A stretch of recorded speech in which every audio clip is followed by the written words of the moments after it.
them right on the magazine. Digital output. This episode is sponsored by all of the people that send me magazines, because it's a lot of them. Or Red Bull Spring Edition. I don't like grapefruit, but it's pretty good. It's wearing on me. We could be sponsored by Red Bull and Tito's. At 9 o'clock in the morning. At 9 o'clock in the morning. On a Tuesday. They don't know when we're doing this. Episode 59. After hours. This is an after hours podcast at 9:10 on a Monday. AM.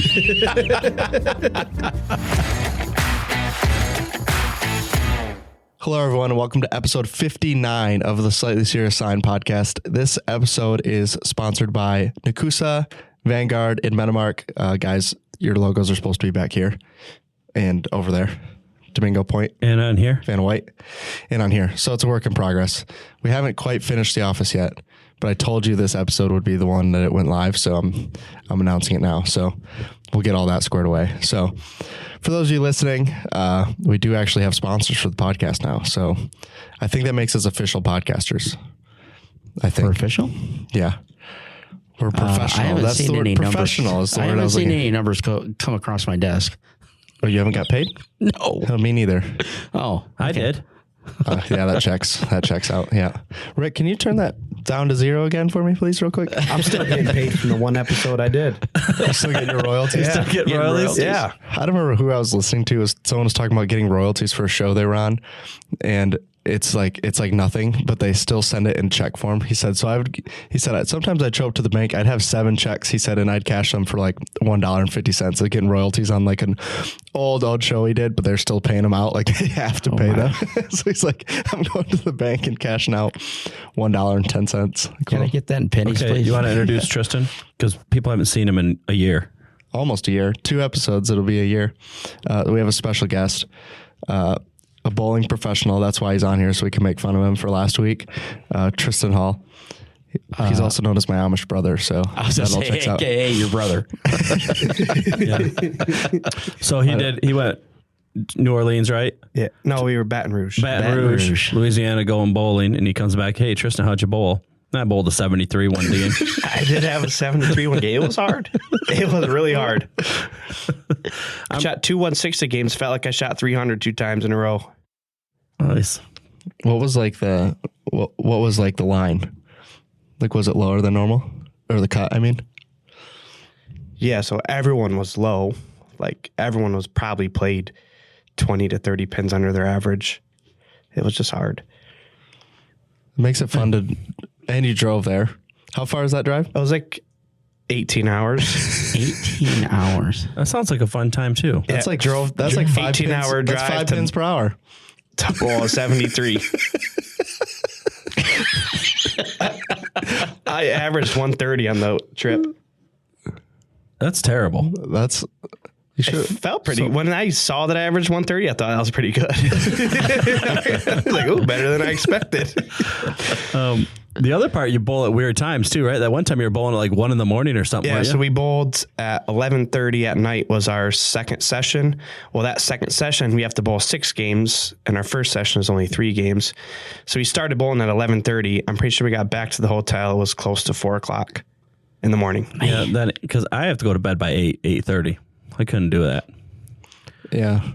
I go to bed early now. We were gone all last week, and my kids went to bed at 8. We're in the same hotel room. I was just like, guess I'm going to bed. Just sit here in the dark. Yeah.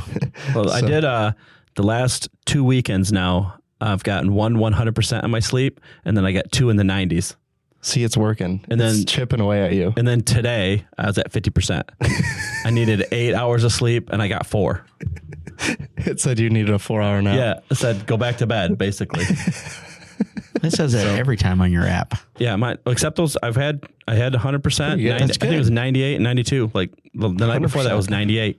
That's good. So I'm getting some nights that are like that. But Well, at least Mine would probably say like 27%. Yeah, I was going to say, what was yours? Yeah. It's going to say, did you go to bed? Oh, We there's didn't a track couple it. nights I don't think I did. I have had that where it's like 3%.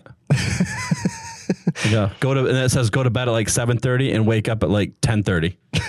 You need 16 hours. Go to bed now. The other reason we brought Tristan on before we get into our topic was I was his daughter's VIP at school. So she gets to pick one person to come into school, and she has this little pamphlet she fills out for me. And of course, I'm obviously the VIP for her. So like, who else would go? So I get there, and as I walk in, even the teacher's already chuckling at me. And I'm like, oh, great. Like, what's going to happen? So you open this thing. Once she colored a nice thing, and then I open this thing, and it has stats about me that she filled out. The very first one, said my favorite person is Grandpa. My grandpa is 63 years old, she wrote. For those that don't know that are just listening, I'm 49. So, and the next one, my hair is gray. And then the next one, my eyes are brown. My eyes are blue. She pays attention. And even the last one was iffy. She said, I'm kind. She may have got 4 or 5 answers wrong. She only got one right. But it was super nice. It was sweet. 1.5. Yeah, the age. Yeah, his name's Mike. I don't know if they're getting it all wrong. Yep. So yeah, why did she have Juan as your name? Grandpa, like, what's his actual name? He's like, I don't know. That's the only name I have. I can't pull anything else up. Yep. So that was fun. Yeah, but looking at that book, what did she have? She had that whole story of Build a Bear. Yep, she did say Build a Bear. That would be an experience. And he was super kind. SOOPER. Kind. SOOPER. He said super. Yep, and she's top for class in spelling. That's super. Yeah. So it's only up from here. That's all right. funny. You guys ready to talk about future Wensco? Yeah. So this episode, we want to talk about the future of Wensco. How detailed are we getting in? Can we announce things? Are you going to announce things? Or I'm gonna. Yeah, I don't want to announce too much what we're actually doing. Yep, not yet. But just kind of like our general, what are we doing compared to everyone else in the industry? What's kind of our plan with general strategy moving forward? Because we're getting a lot of questions on. I think what we've been talking about is like kind of what makes us different from the people that else are out there, our competitors that we obviously make fun of often on this podcast, but what makes us different from them? And we say this, but to talk about like, hey, what's our strategy moving forward and how is that related to how are we different from them? So I don't think it's not a secret out there what our strategy has been. Obviously, we're a Midwest distributor, and I've always tried to keep branches close. So 2 hours, 3 hours, 4 hours away. With the idea in mind, there's always help. I don't ever want to have a bad branch. Like, we're not looking to like make money today. We're looking to make money. Well, you guys to make money when I am 63 years old. So tomorrow. So that's the goal, right? So we always have help. We're always having good branches. We're not opening them too fast. Sometimes we might not open fast enough, but we're always having good branches. So when you look at like the Midwest now, what's our next move? Like, what's 3 hours away? And you really go, you could do, as you go across the whole thing, it's Buffalo. Do you go to Buffalo? Do you go to Pittsburgh? Do you go to Columbus? Do you go to Nashville? Do you go to St. Louis? Do you go to Kansas City? Do you go to Minnesota? Do you go to northern Wisconsin? Do you go to Omaha? Like, all those are within range of what we want. But that was always the plan. Maybe the plan needs to change. So to be honest, a lot of the reason, like we've never talked about this before, but a lot of the reason that I'm even right here at Wensco is because we never moved when you guys were kids. Like, we always stayed by your grandma and grandpa. So maybe now I don't have to stay right here. Maybe now it might be time that we go someplace else. So like, there's companies that we don't want to compete, I shouldn't say we don't want to compete against. There's people out there that we respect. Like, I'm not going to go to Miami, Orlando to compete with Jose at Economy because I got too much respect for him. I'm not going to go to the West Coast and compete with Montroy because there's no need for that. And I'm not going to go in any place that Reach or Spandex goes either because, we got respect for that. Glance is a different story because they're in the Midwest. We have to compete with them. And we have moved into their area. But even that, like, we take a more, I don't know if it's more respectful approach. It's a mutual agreement, I think. Yeah. Like, we had a sales call last week where I walked in and the customer said, we said, who are you buying from and how they doing? And they said, we buy from Mid-West. I wish I knew if that's how you're supposed to say it. Like, if someone can comment, is that how I'm supposed to say it? That's how they said it too. Mid-West. And I said, are they taking care of you? Yeah. You getting a good price? Yeah. Have you used them for a long time? Yeah. I said, okay, that's great. Have a good day. And the guy was like, you're leaving? I'm like, yeah, like you already have good service. Like, what am I going to do for you? So, well, I didn't know if you could beat the price. I'm like, I didn't say it to him, but I wanted to say, if they're giving you good service and they've been there for you the whole time, and if I lower the price and you switch to me, you're just going to switch the next time someone lowers the price. Like, I only have that business temporary. Yeah. So it's like if you're getting good service from someone that we respect, like, okay, that's fine. Like, let's move on. Let's be your second source if they ever need anything, or if they ever do fail, I'm there. But like, I'm not there just to lower a price, because if you love somebody like they do and then leave for a lower price, you're just going to leave me for a lower price. Yeah. Well, So it's that three things that we talked about, right? You know, you can get service, you can get price, or you can get, the quality of service of getting that stuff. Is it going to be good? Is it going to be bent? Is it going to be scratched? Is it going to be? So, I mean, you can get two of the three, but it's kind of hard to get all three. Yeah. yep. But, I think another thing that you got to look at is, we're asking the questions to the customers. We're seeing if they are happy with who they have. Are they getting the full experience of a service dealer? Because a lot of people don't really have issues with printers or have issues that's a service-related item, right? So they don't really think about it. But when that thing happens, they know.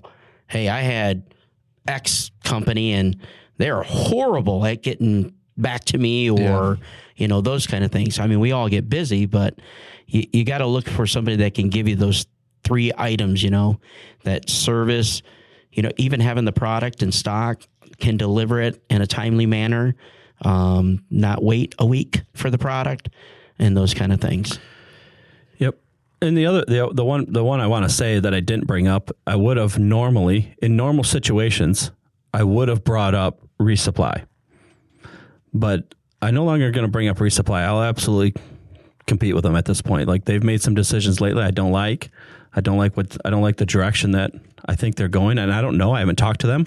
But like, there's certain decisions they made lately that you may see us go straight into Dallas and go straight after them. Like, there's a void there, GSG's leaving there. There's a lot of states that there's are a big voids. void right there. And will I put my service, because they sell on service. I mean, that's how resells. They have price, but they have service too. I'll put my service up against their service. And if I can move there, maybe that's the move.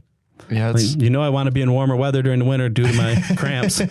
Like, maybe we got to go to Texas. So you're saying San Antonio is an option? San Antonio might be an option. Like I said, Dingo's moving.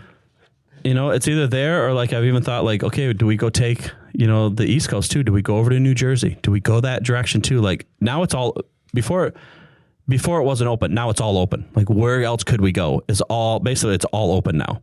Like, there's still a basic strategy, but the reality is we can go anywhere. Yeah, when we've done these shows, what we found is there's just big voids right now in the market. Like, there's places where there's such a need for someone like us to come in and help, because the options that are there know that they're the only option, or they might not even be that close, right? They're just like, we will service you. We don't really want to, but we will. And it just leaves a big gap for someone to come in and be like, hey, we're going to give you, sometimes it's the same service you had before, right? They were buying from, Denko, and they had great service, and then completely that location closed. They didn't put a new one in there. They just closed it, and they're servicing it from, 4 hours away or whatever. And it just leaves a big gap for someone like us to come in and help. Well, we've always said there's opportunities everywhere, right? But we have to be strategic about the opportunities that come up. And I think right now it's starting to open up Wensco's eyes to say, we could easily put a branch anywhere that we really want. Yeah. The issue is we want the right people. We want the right location for the best turnover that we can get our customers to come over to us. So I think the more that we talk about it, the more I go, God, we got to start doing stuff. Yeah. Because it's starting to look good and promising now. Yeah, and we got a good team behind us. Like, could I physically move to Dallas and just come back, every other week for a couple of days and have our meetings then? Yeah, we probably could do it. We absolutely could do it. And who more motivated than me to go down there and grab a couple extra guys and just freaking rock and roll? So, could we do that? Absolutely, we could do it. I don't know if we're going to, but it's definitely it was never on my radar until last week. Last week is when it put on my radar, like, okay, this is what's happening. Like, we might need to go there. We may need to go outside of our boundaries for once. So, and just go there's business sitting right there. Just go take it. Well, like the time that you guys asked me, or you asked me to go to PA or Louisville and set up the branch there. I mean, it was a lot of work. I mean, it was good to see, but it was so damn quick. I mean, you get the right people to do it. I mean, that branch was up, racks up, everything loaded everywhere. It was like, man, yeah, we could easily do that. You've seen how fast we have a strategy. Like we literally time lapsed us.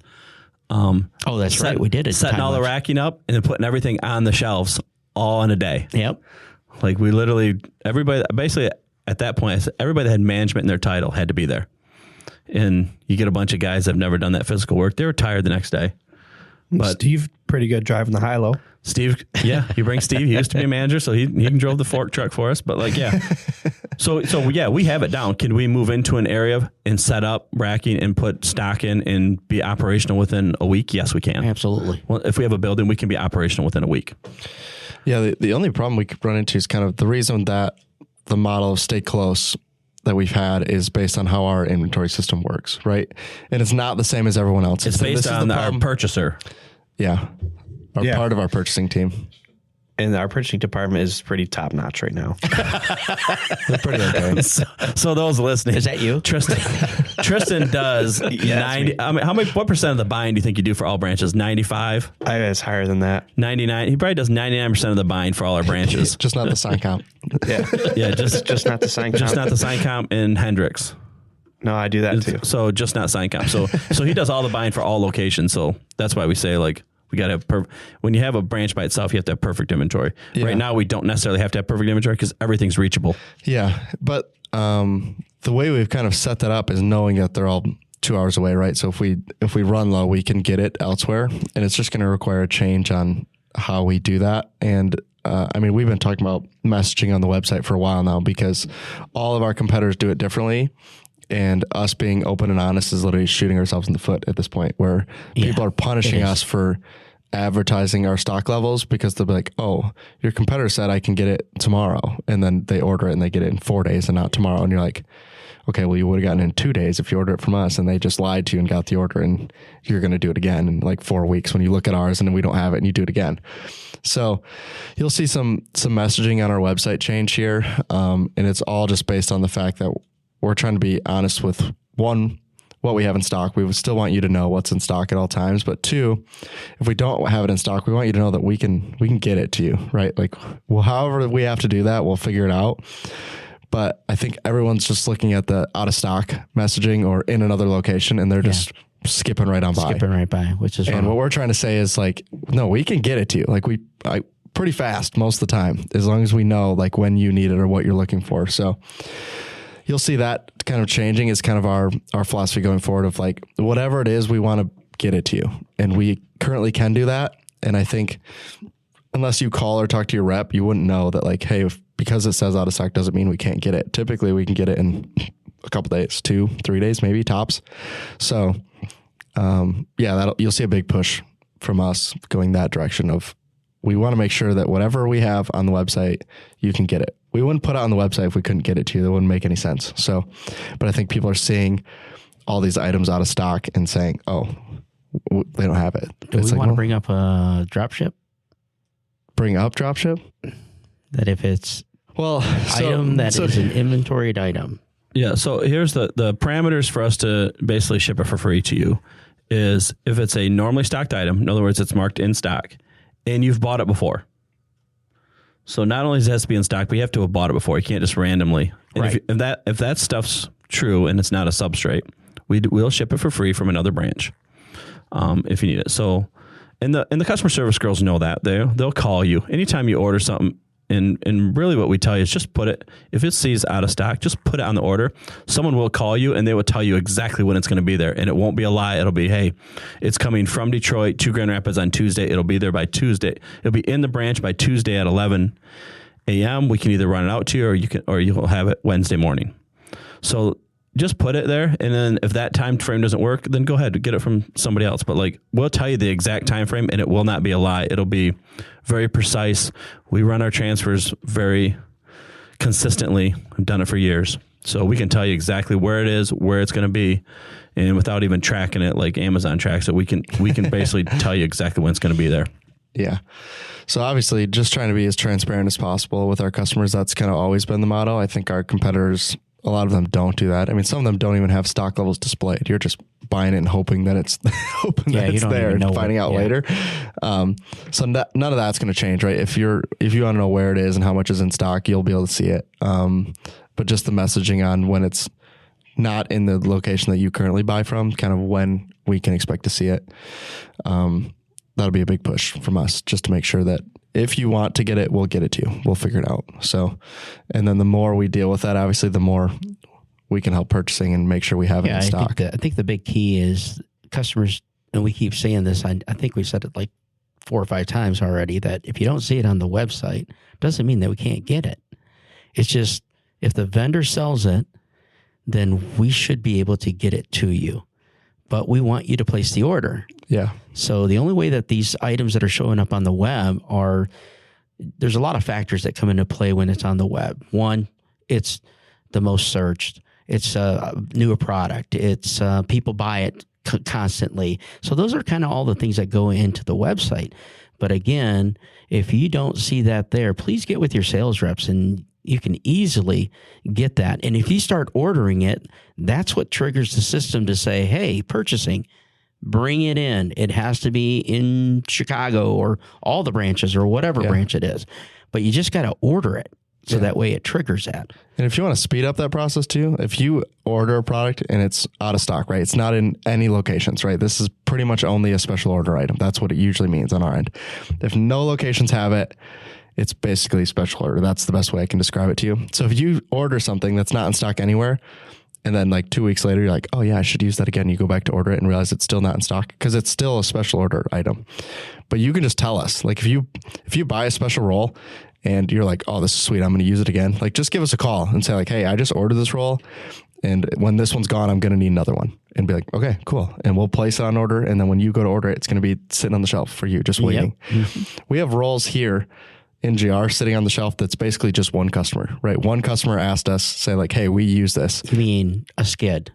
I saw 3 skids back there that are all for one person. Yeah. I'm like, hey, that's how you do it. But that gives you an idea of like, if you're going to use it, like we'll put it on the shelf. Like that's not a problem at all for us. And it's easier for you to tell us like, hey, I'm going to buy it again and we can bring it in than it is to special order and you wait for it. So all that to say, if you're using something that isn't typical and you want to use it regularly, we'll put on the floor for you. That's not a problem at all. Yeah, I agree. And we had some customers that have called us and told us that, and we've done it. So they're happy. We're happy. Yeah, we get a fair amount that do that call, or they know, like there's a fair amount of people that know our transfer system too. Like they'll literally put the notes on the web to say like, I know it's in Indianapolis. I know they come on Tuesday. I know I'm going to get it Wednesday.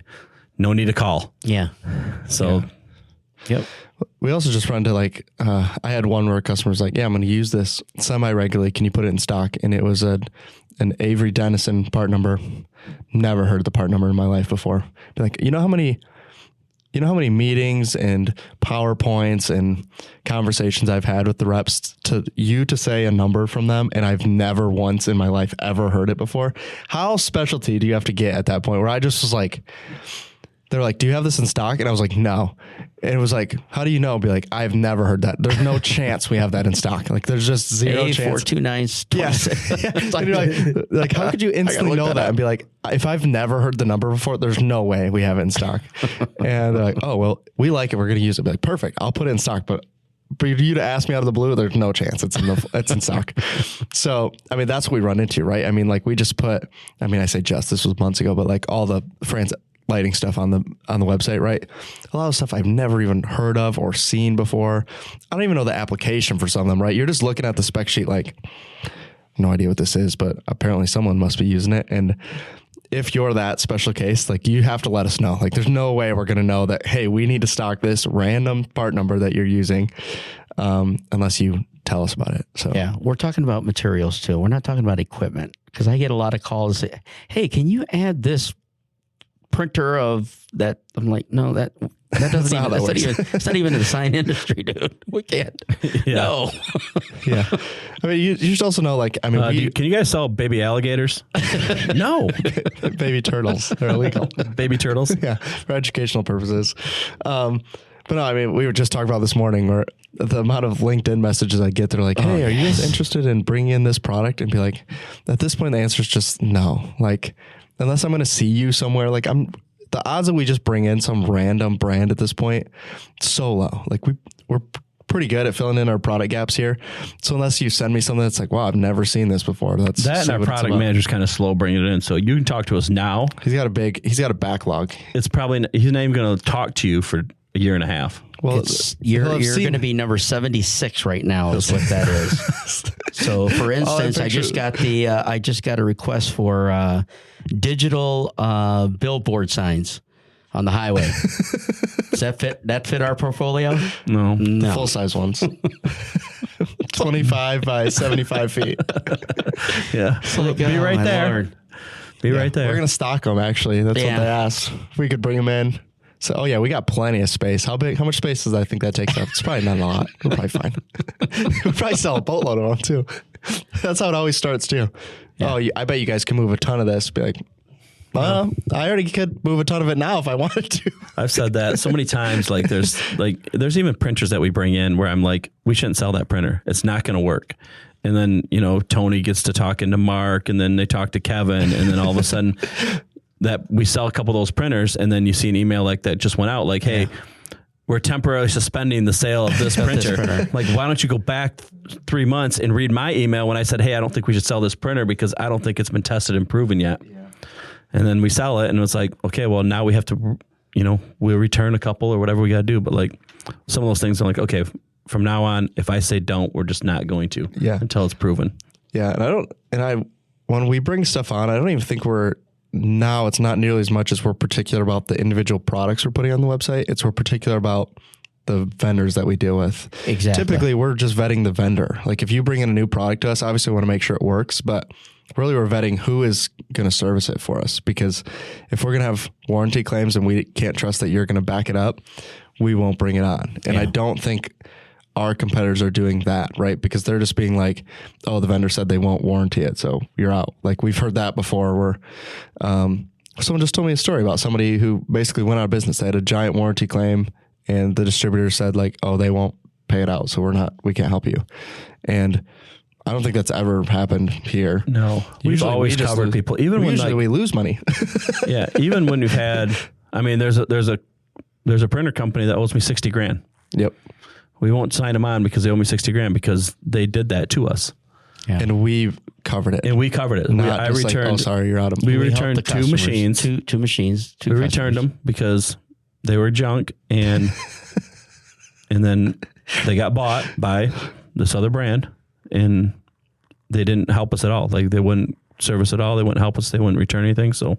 You know what? That's why we don't sell that brand printer. You know what the funniest part about this story is that this is probably the third time you've said it on the podcast, and we've never said their name, which I feel like is being generous because we could totally say their name, but it's the most asked question I get about stuff that we talk about podcasts. But like, can you guys tell me who it is?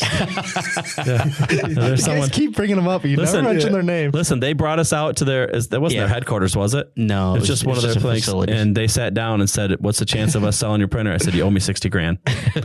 Like Domingo, everybody else is like, "Yeah, nice printer." I'm like, I'm sitting there going, "No, like I'm not going to get past." And like, "Oh, all those people are gone." I said, "Yeah, but I'm still losing. I still don't have that $60,000." Yes, that person got fired, or this person got fired. Yeah, but whatever.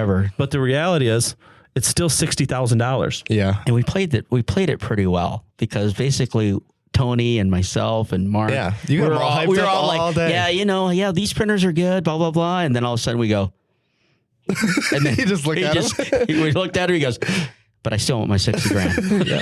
Because we knew that was coming. And to be honest, they make a good printer. They make good stuff, and it would be something that like Now. It would, now, but it would be something that we'd use. But like the reality is, they didn't cover me then, so forget it. Like I'll trash them till the day I die. And I think not on this podcast. We won't say their name. Yeah, exactly. We talked about I can tell you who it's stuff. not. It's not Roland, and it's not HP, and it's not Mudo.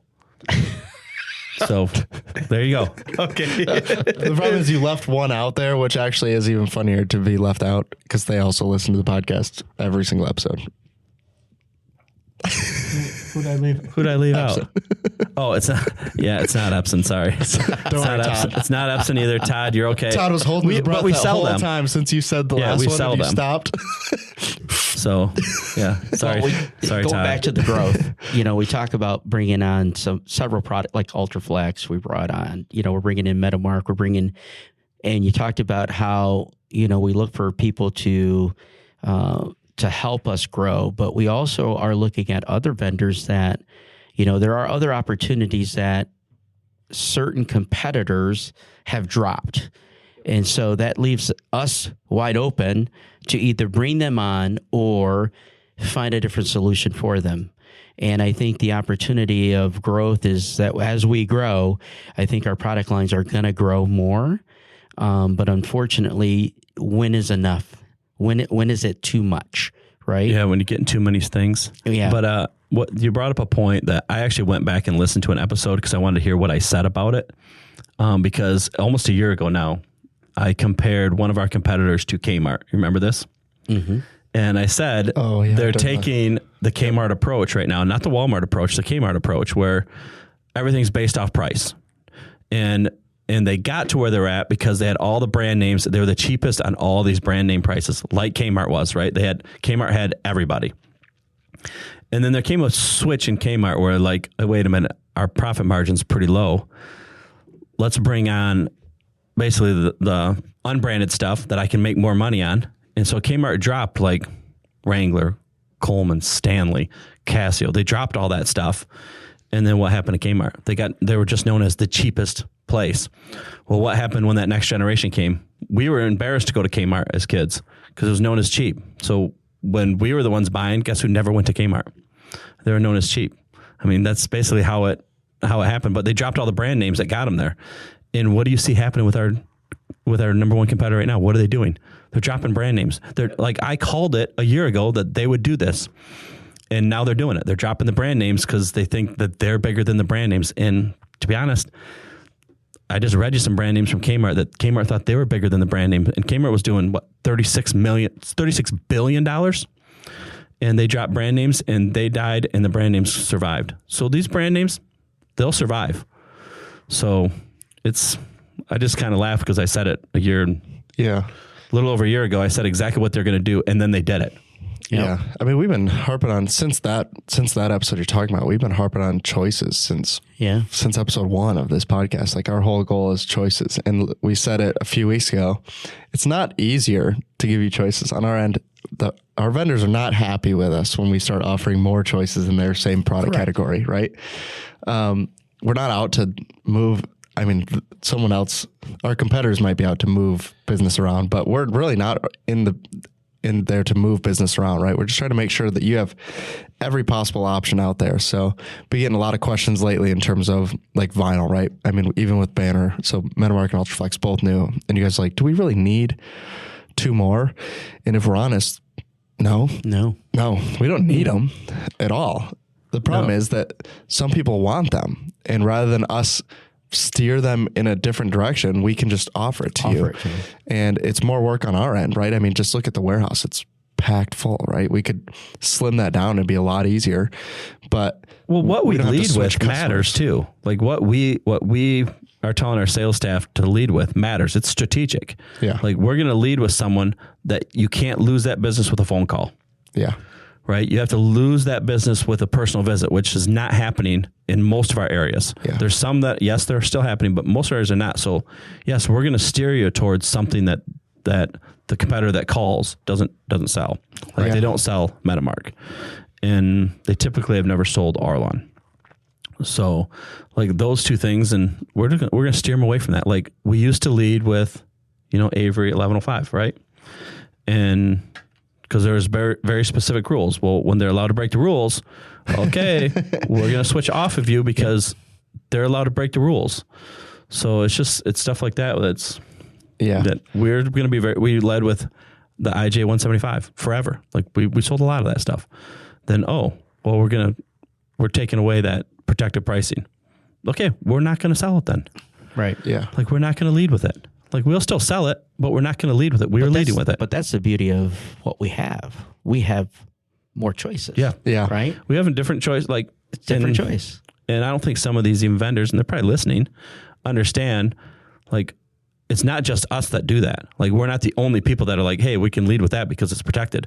When it's not protected anymore, we're like, screw it. We're all going to go this direction. Yeah. And whatever direction that is, that can't be lost in a phone call. We're all going to go that direction. And the rest of us that are going to go that direction. And we're the ones out pounding the streets. Yeah, but I think another point that we have to also bring up, and I hope the vendors are listening, is that we cannot be the marketing for your product. You have to market your product. You have to get your name out there, the word, your brand, your product, but yet we want to be the source to have it. But again, we'll help, but we have too many choices that we can't just lead with one choice. So there's a lot of things that I think, opportunities that I think they need to staff their marketing teams. Yeah. Because I'm hearing a lot that a lot of these vendors don't have a marketing team anymore. They're doing this, doing that. That's hurting them. And I can see that in some of the brands already. I think there's increases in certain other vendors that are doing it. And I think that brings a better opportunity for us to sell and go with that product or do a marketing monthly campaign on it and those kind of things. I mean, the best story I can tell you, like when you just said you have to market it, we sold a roll of Metamark before we said a word. Exactly. We hadn't even told our sales reps yet. We hadn't told the sales reps. We hadn't sent an email. We said nothing. We put it in stock and we sold one. That's what we're talking about. Like that usually doesn't. Yeah, that usually doesn't happen. Yeah. Usually we bring it in and we're like, all right, let's get this moving a little bit.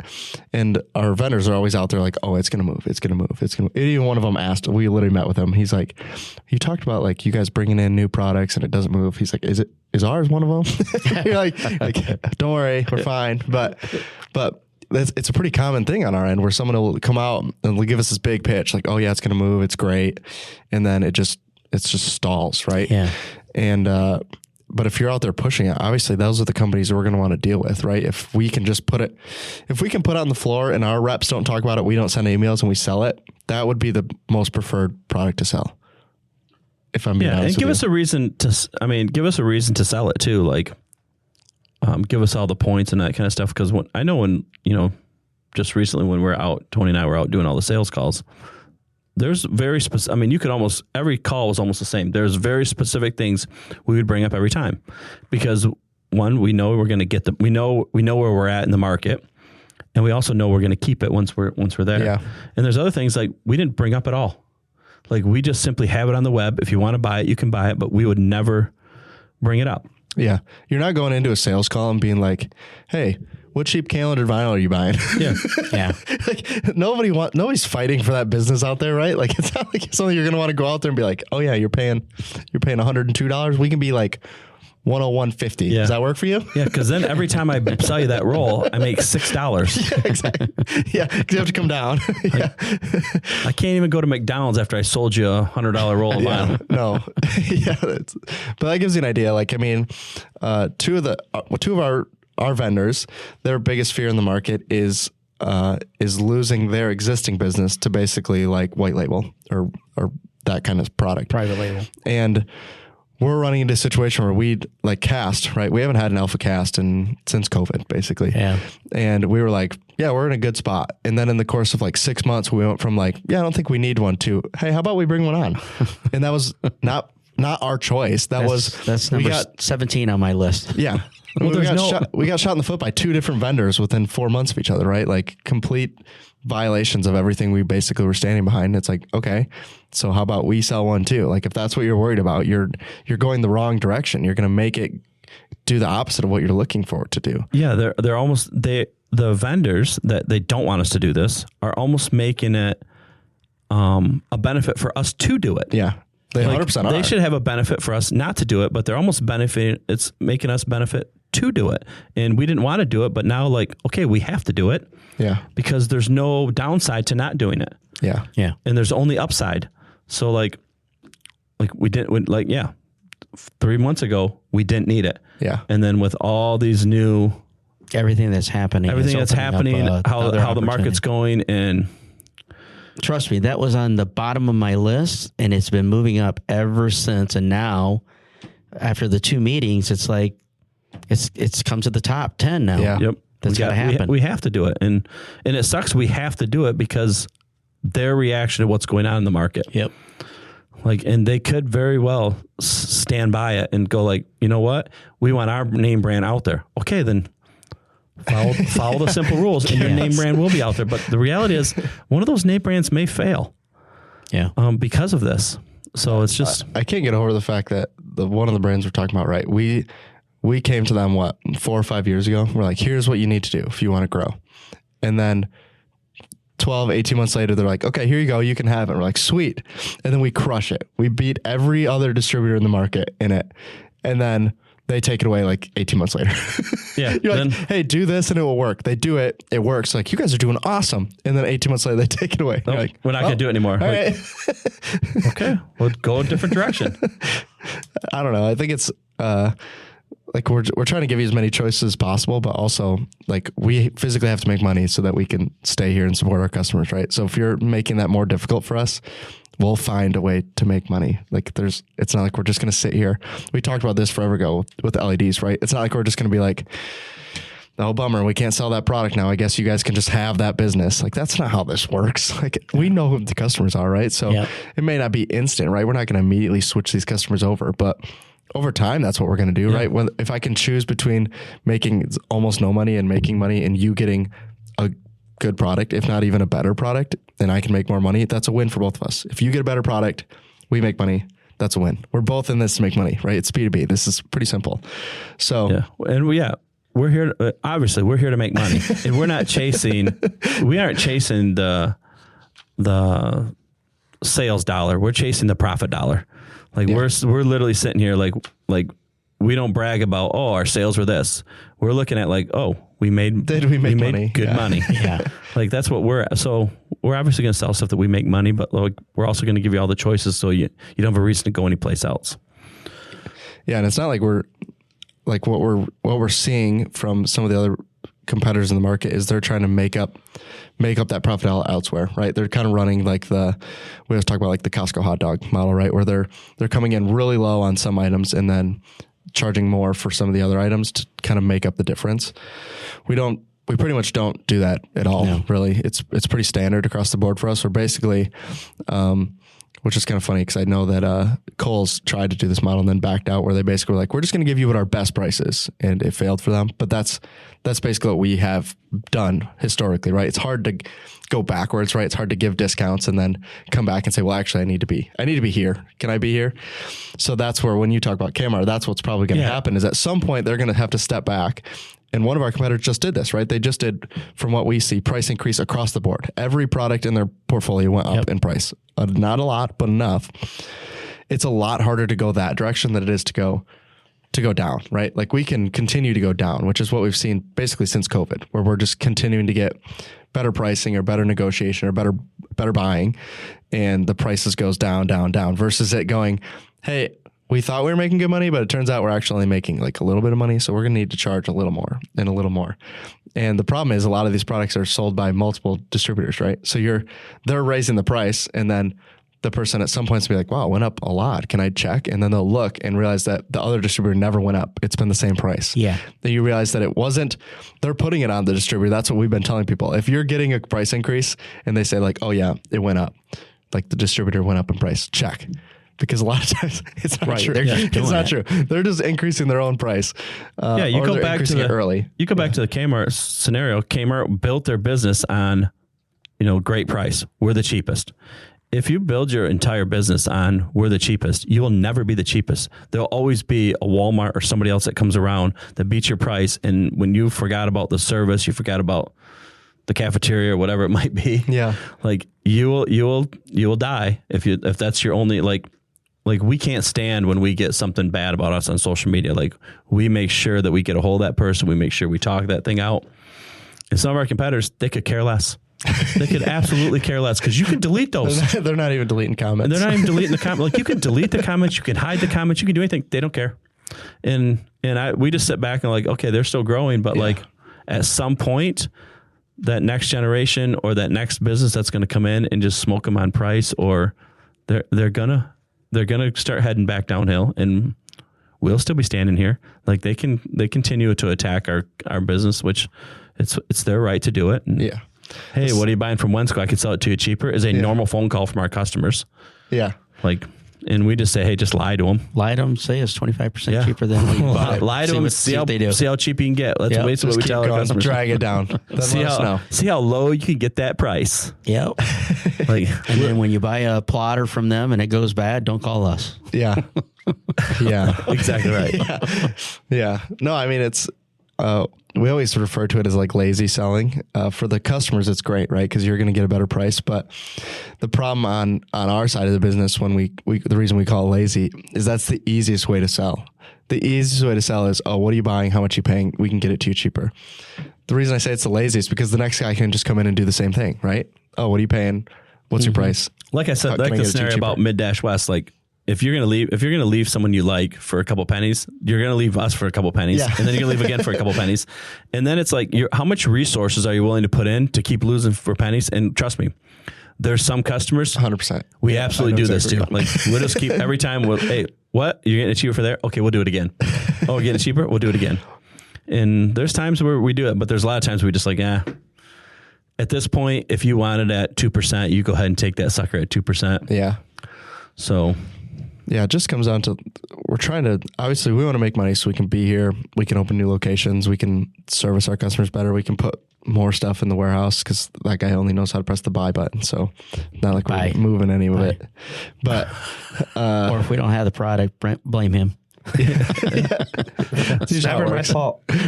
It's been on order. He's Oh, it's on order. You go and look at it later. It was on order the minute I called them. It's on order. It's been on order. Seconds, at least, I'd say. At least. But also kind of like, I want to bring this up when you guys were talking about earlier, having different choices. If you think about, like, if you just have one product group from one vendor and that vendor's all of a sudden they're behind 2 weeks, you just put everyone behind 2 weeks. Where with us, we have other options for that same product group. Yeah. Say like one of your vendors, their building catches fire. Yeah, allegedly. This is just a random hypothetical. In case it happens, we would have another option where some of these other distributors might not have another option if something goes wrong somewhere. Yeah, we learned that years ago. I think that's what came from Judy and Rick a little bit, because I think it was Voltark, or because that was when you had Voltark and EGL were the long lamps. Yeah. One of those two burned or did something and we didn't have the other one. And then from then on, Judy's always been like 2 vendors for everything, just in case that happens. And sometimes it costs us time and extra effort, but we've never been burned where we can't get something when like Lord burns down. Yeah, I was going to say, we already had other options. Lord. We were ready to roll. Yeah, we got several options.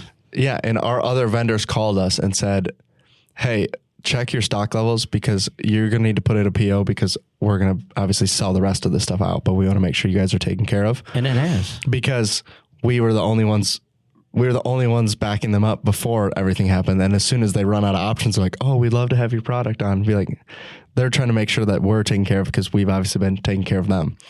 But yeah, I mean, even you just bring that up, like think about how much more difficult that your role is here with choices, right? Think how much easier it gets if you limit down the vendors, right? You do it by vendor. So say we limited, we cut 10, 15, 20% of our vendors out. Your job just gets way easier, right? You're just looking at a few vendors every week. Super simple. But when we spread it out, then it's like, okay, well, I got to look at all of these.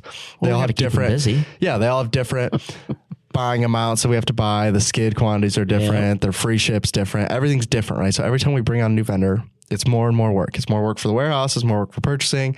It's more work for sales. When they're like, okay, you just brought on another 7 things of vinyl. I have to somehow know when to bring up. What's cylindered cast? Yeah, what's cylinder cast? Yeah, exactly. So, it's not easier to do it the way we're doing it for really anybody except for the customer. I mean, actually, it's probably not easier for them, to be honest with you. That's the complaint we get. Is they're looking at it all. But it's a long-term solution. It's not a short-term solution, right? Yeah. Like what we're doing is always looking at long-term solution. Yep. So, yeah, I mean, it paid off. Like if you were with us during COVID, obviously it paid off huge. We had our shelves obviously slowly emptied as people started migrating product to product to product to product. But if we only had 2, we would have been out week 1. It would have just been done. We'd have been like, well, that's it. And even some of the products were, like right now, we only sell one option of them, but what people don't realize is that we have backups for them, right? So if say something was to go out, we can get the other source. We just typically haven't bought from them, but we've maintained that relationship. I mean, I know we do it with like aluminum. That happens all the time where we have 2 or 3 options, and we had that the first time we had tariffs, right? We brought in a bunch of different options, be like, hey, let's just make sure that, and then I've heard you guys talk about it too. Like, let's just send them a PO, like let's keep them happy for now, at least, right? We got to make sure that they're still around. Hey, whatever we got to do. And then obviously it pays off, right? When we had a 25% tariff that comes in and their price immediately goes up. We're like, okay, well, let's check all of our options. And then eventually, obviously, they're all going to go up in price. But in the short run, at least it's going to give us options. And we ran into that during COVID too, where we'd run out of one product immediately. And then we're using product that typically we haven't brought in, but we at least had the option because we've maintained those relationships. So if I get something to say, you kept opening your mouth, but you then didn't say anything. No, it was good. Thanks. Can you just say that every time? Wow. So anyways, this whole episode was on the future. We never set the clock, so I have no idea how long we've been. 50 minutes. Rick's saying wrap it up. We've been at 51 minutes. So it started as what are we going to do next? And the reality is we don't exactly know what we're going to do next, but the entire United States is part of our territory at this point. Yeah, and grow, obviously. And grow. Obviously, we're going to grow. Like that's what we're here for, right? Like, so, but yeah, basically we're putting everybody on notice. Like, we're coming for some people. Yeah. Look for some changes. There's some areas that need someone like us. Yeah. So if you need a new vendor, send us an email, podcast@wensco.com. We'll get there. Yeah. Well, like I said, may take us a minute. There's obviously people that call on us all the time, like, hey, can you open here? Can you open there? But there's also, people from our industry saying, hey, I'd help you if you go here. I'd help you if you go there. And so it's like, it's being strategic about where we want to go. But like I said, we've always said Midwest, but we're probably going to go outside the Midwest at this point. Like it's time. I mean, a good way to end this too is like, it's been a weird few months where we're actually it's like our vendors asking us to be a part of certain things that we weren't a part of before, because they're saying, okay, we've represented our product here. And before we had 3 or 4 options. And now there's only one. Like we're talking about like the franchise shows, like some of them, it's just one vendor coming now. And even the franchises are like, this can't be good, right? And they're like, can we get anybody else here? And everyone's like, no, like you haven't made it. If you're not going to make it a fair playing field, then we're going to play it. Now the vendors are getting nervous. As franchises are getting nervous because they're saying like, hey, we're getting pretty cornered here. And we're saying like, yeah, we realize that. And we're working on it. Yeah. Even when you can almost go to that show for free, we're like, nah, yeah, you guys can handle it. Like you've created this, you've helped create this mess. Yeah. Like we're here for you, but we're not going to be here for you every show. Like, yeah. So yeah, that's what Wensco's going to grow. It took us 52 minutes to make that point to you guys, and we're going to make sure you have choices.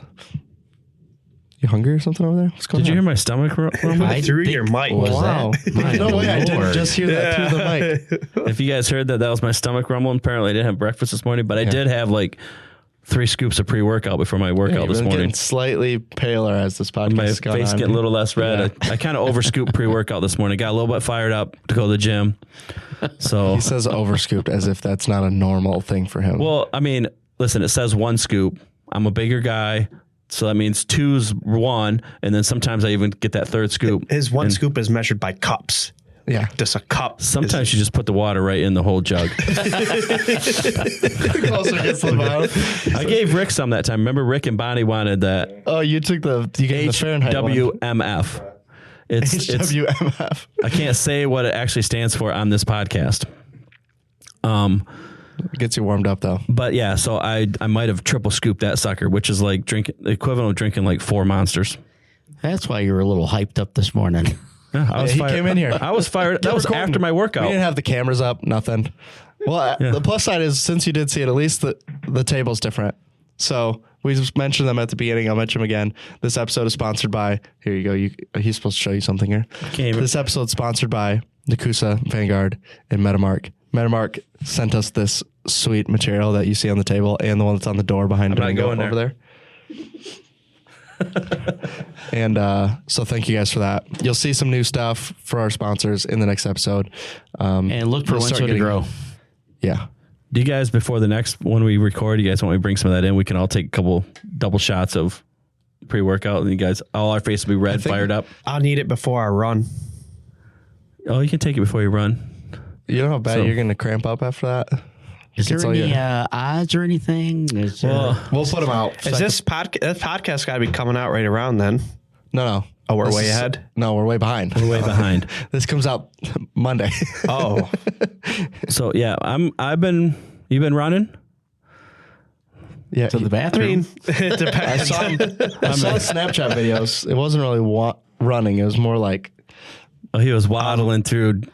I had too much to drink. No, I was dancing. And his hands were full. Both of them. Yeah. I was dancing. Rooftop bar in Nashville. Yeah. So yeah, we for everybody that knows, we will have an episode come out. We were actually going to video the race. It's me against my boys on my 50th birthday, or right around my 50th birthday. Tyler's been running, I've been running. I'm probably going to end up getting hurt because I've been training a little hard. I think that's my only hope. There will be no drug testing after the event. I'm just glad bowling season's over by then. So if you're wondering, would I take steroids to win a race? Maybe. And listen, I have no chance. We all know the rule. We grew up with this rule. It's not how you play the game. It's whether you win or lose. Yeah, I'm lining up as far away from you as possible. You have to turn around to push me over. That was he's throwing banana peels backwards is what he's doing. Just in your path. No, I mean, listen, I've been running. I am way slower than I've ever been. Like, my age has definitely caught up with me. So, like, I probably shouldn't win. But you probably will still win. At 50 years old, I have nothing to lose. Even if Tristan beats me and you beat me, I have nothing to lose. I'm 50 years old. How far are we running? 50 yards. 50, whatever we can fit in the warehouse. Oh, easily 50 yards. I mean, it's only... So I think we should run 25 because I'll beat you all at... I'll be ahead at 25 yards. 25. We should do like 6. I'll probably blow a knee out starting. 6.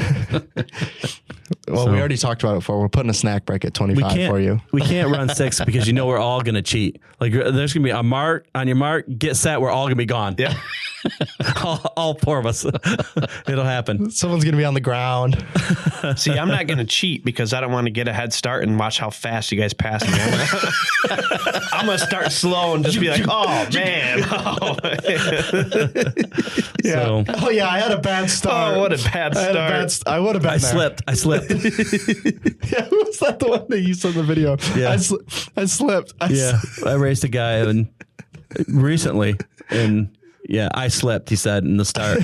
Like, no, I smoked you and pulled a hamstring doing it. So, anyways, that's coming up. Yeah. We had another 4 minutes just for fun there. But anyways, thanks for listening, guys. Hopefully this studio will be finished by the next time you see it. If you want to get me a birthday present for my 50th birthday, just send it to Wensco Belmont location. I appreciate it. You can send stuff to Tyler as well for just being the one to receive the gifts. It's me and Tater's birthday. Yeah, but I'm equally as important. Here we go. Give me a break. Boy, that sounds kind of familiar. Now we're sitting next to each other in the podcast. He's wearing off. Yeah. Over. Yeah. Didn't you read that book about ego? I haven't finished it yet. Yeah, obviously you haven't tell? got to chapter 5. I wrote chapter 5.